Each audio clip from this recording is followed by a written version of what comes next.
سلام، عارضم به حضورتون که بنده موشکاف ذره‌بین دستم گرفته بودم و مشغول موشکافی خبرها بودم که یهو دیدم یه ولوله‌ای تو نظام افتاده و جک و جونورای چماق به دست باند خامنه دوباره عربده حجاب و عفاف سر دادن و گوریلای مثل علا کرم آوردن کف خیابون. در همین حین ناگهان چشمم افتاد به تیوی ریش، دیدم اونم پیله کرده به مو و حجاب و پوشش. شما جوانها حتما این جمله رو از پدر مادرتون شنیدید که مثلا این رو نپوش یا موهاتو اینطوری درست نکن. آیا نوع پوشش با ناهنجاری‌های اجتماعی به ذهن ارتباط تنگاتنگ و خاص داره؟ خانم‌هایی رو می‌بینید که موجودات عجیبی هستن. کسی که پوششش به نوعی باشه، یعنی بدپوش باشه یا به اصطلاح امروزی‌ها بد حجاب باشه، نگاه‌های دیگران انرژی منفی میدن بهش. از اون طرف همین تیوی ریش یکی از تیغکشای دلواپس باند ولایت رو آورد تا گلو پاره کنه و از این حرفا بزنه. خطر بالاتر وقتی است که مسئولین ما بیدارن و منعکس کننده شبیخون فرهنگی دشمن در داخل کشورن. این خطر اون موقع خیلی بالاتر. یعنی فضای فرهنگی باز باشه یعنی چی؟ یعنی هر کس هر کار دلش خواست بکنه. اینجا هرج و مرج. کدوم آدم عاقلی یا حاکم عاقلی اجازه میده که هر نحوه در واقع رفتار ضد فرهنگی به نام فرهنگ در یک کشوری در واقع رواج پیدا کنه؟ وقتی موشکاف سر نخ این علم شنگه رو گرفت، رسید به زبون اکبر کوسه که این روزا خیلی دراز شده. ما حق نداریم وارد زندگی شخصی مردم بشیم. یکی از آرزوهای من این هست که برای نجات و فرهنگ کاری رو انجام بدم. برای اینکه در بحث فرهنگی وقتی در قشر سنتی پیرامون زن، آرایش زن، موسیقی یا فیلم و اینا صحبت میشه، جلسه رو به هم میزنن و خیال میکنن که فرهنگ اینه، در حالی که این از هزارمین مسائل فرهنگ هست. رهبری هم راضی نیستن که در سال فرهنگ ما دنبال این باشیم که کسانی که خوب میخونن و از میدون به در کنیم یا خانمایی که قیافه زیبایی دارند و نگذاریم ظاهر باشن. اکبر کوسه نگو، کفچه مار بگو. این آخوند قالتاق میخواد با یه تیر 7-8 تا نشون بزنه.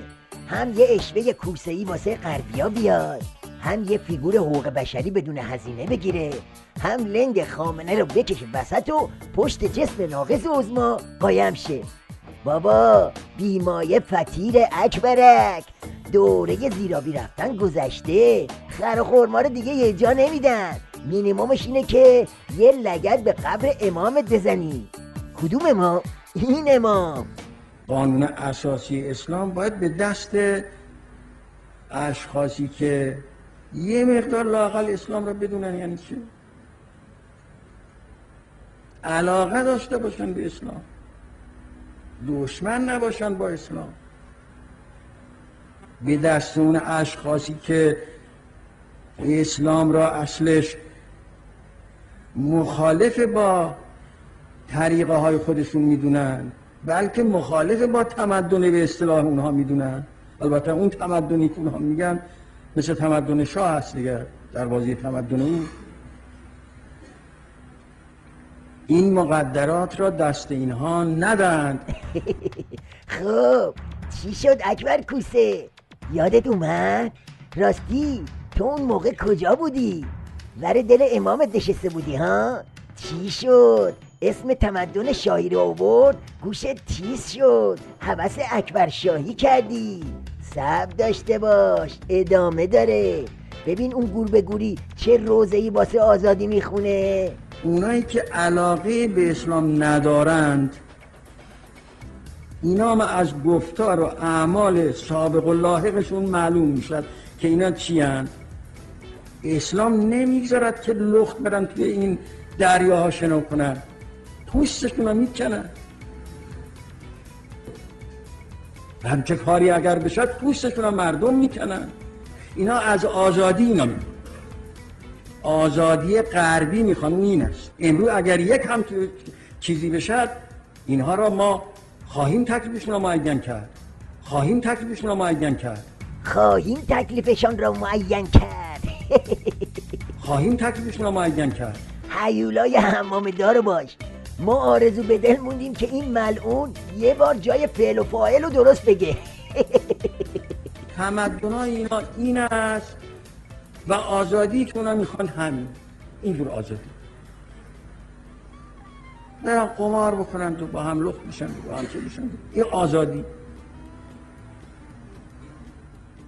آزادی در حدود قانون است و ما تا زنده هستیم نمیگذاریم این آزادی هایی که اونها میخوان تا اون اندازه که میتونیم این آزادی ها تحقق کنیم.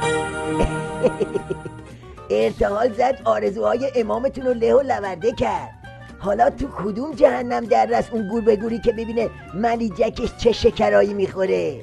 کجاست که ببینه اکبر جونش واسه ریختن باقی جام زهرا تو حلق سیدعلی چه دست و پایی میزنه؟ آخه هر شب خواب اکبر شاهی میبینه. با این حال پیشنهاد موشکاف به کوسه اینه که مدام از این حرفا بزنه. ته خط نه عمامه ولایت باقی میمونه و نه تاج اکبر شاهی.